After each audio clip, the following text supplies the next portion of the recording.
बहुत बहुत धन्यवाद देता हूँ, आपने मुझे इस सब्जेक्ट पे बोलने का मौका दिया, बहुत बहुत धन्यवाद।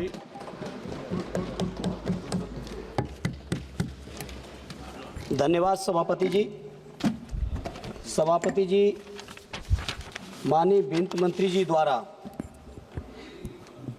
2024-25 के लिए जो लाई हुई अनुपूरक मांगे हैं, उसका मैं अपनी पार्टी की ओर से पुरजोर विरोध करता हूं।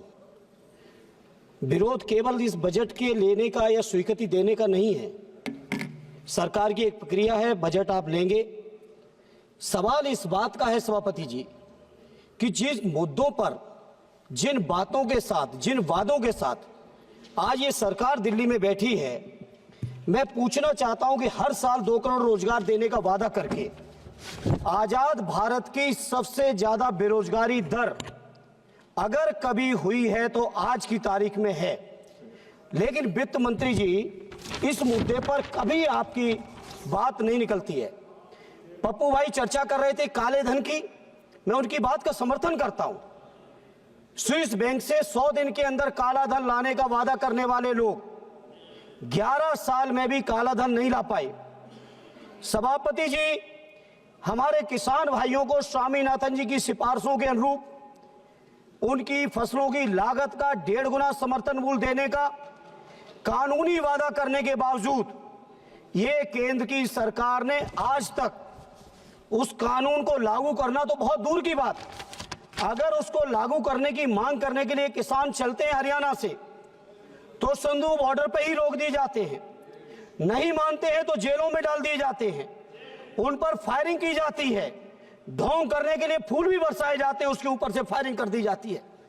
अगर कोई राजनीतिक दल यहां से सदन में बैठे हुए अगर हमारे माननीय सांसदगण मिलने की कोशिश करते हैं उन किसान भाइयों से जेल में जाकर, तो हमारे किसान भाइयों को भी उस जेल तक में नहीं मिलने दिया जा रहा है। किसानों के ऊपर ऐसा तांडव या तो अंग्रेजों के शासन में कभी हुआ रहा होगा या आज भारतीय जनता पार्टी के शासन में हो रहा है। वित्त मंत्री जी, इस बात का मुझे बड़ा अफसोस है, एमएसपी आपने नहीं जारी की।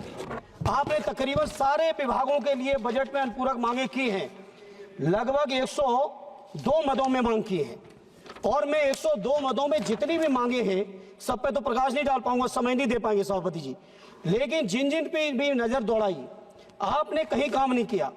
किसानों की बात करो, जी मैं आपको देख रहा हूं जी, प्लीज।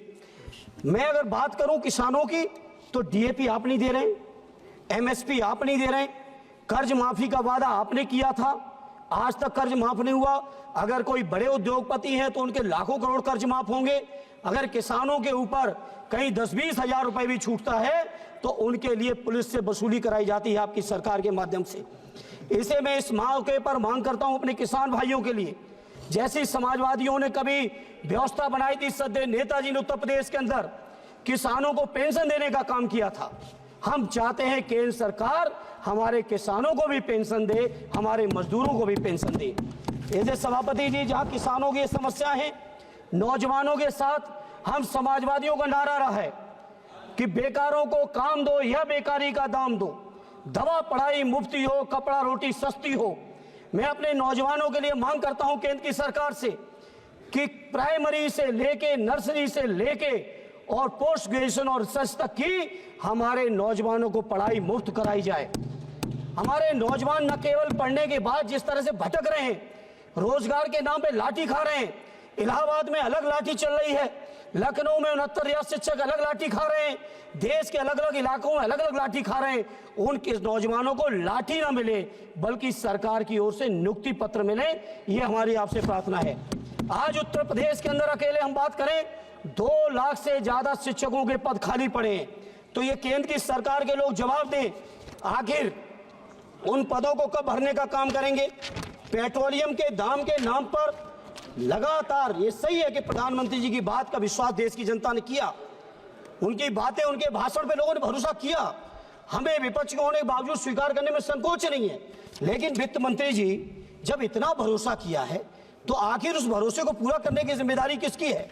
इसलिए मैं आज आपसे कहना चाहता हूं, पेट्रोलियम के दामों का सवाल है, कृपया जब यूपीए की सरकार थी सभापति जी तो बहुत लंबी लंबी बातें की गई, उस समय पेट्रोल का दाम केवल 70 रुपए था 14 में, और आज बढ़ के 100 रुपए हो गया। सभापति जी अभी तो शुरुआत कर पाए हैं, कृपा करिए। डीजल का दाम केवल 57 रुपए था उस समय, आज 90 रुपए है। सभापति जी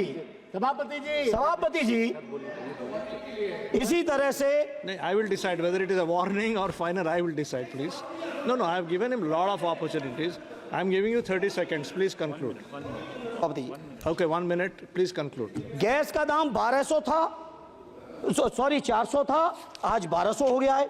इसी तरह से पेट्रोलियम से लेके तमाम चीजें, प्रधानमंत्री राहत कोष के लिए मैं प्रार्थना करूंगा माननीय वित्त मंत्री जी। Hello. हम लोग सांसद लोग चिट्ठी लिखते हैं, सभापति जी आप भी झेलते होंगे, 30-40 लाख लोगों की आबादी है और केवल 35 लोगों के लिए कंसीडरेशन होता है। हालांकि बजट से नहीं जाता है, आप बजट से देना चाहो दो प्रधानमंत्री राहत कोष में, लेकिन मेरा अनुरोध यह है सभी सांसदों की ओर से कि 35 की सीमा बढ़ा के इसको अनलिमिटेड कर दो गरीबों के इलाज के लिए। ये कोई मेरी अकेले व्यक्तिगत समस्या नहीं है। मनरेगा के मजदूरों को रोजगार दो, अग्निवीर की स्कीम को लागू करो वापस। इसी तरह से रोजगार सेवक, आंगनबाड़ी, आशा बहुएं, पंचायत सहायक, शिक्षा मित्र, अनुदेशक, रसोईया से लेकर जितने संविदा कर्मी हैं, उन संविदा कर्मियों का मानदेय बढ़ाओ, उनको स्थायी करो। और एक आजमगढ़ की जो मेरा अपना संसदीय क्षेत्र है, लगातार मैं वित्त मंत्री जी कह रहा हूं सदन के माध्यम से, जब तक मांग पूरी नहीं होगी मैं लगातार इस मांग को दोहरा। विशाल पाटिल जी, इस अवसर के लिए धन्यवाद सभापति महोदय। इस अवसर के लिए धन्यवाद सभापति महोदय। सर, सबसे पहले तो मैं सरकार को बधाई